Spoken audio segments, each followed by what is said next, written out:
Teen cautioned after allegedly trying to enter Melbourne Stadium with a gun.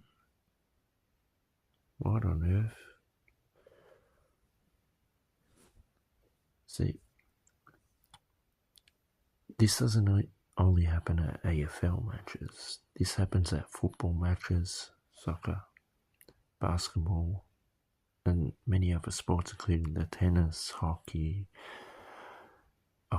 the Grand Prix racing. Yeah, this is just absolutely ridiculous.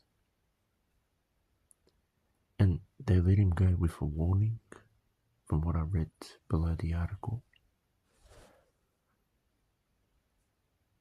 Why didn't they send out a fine?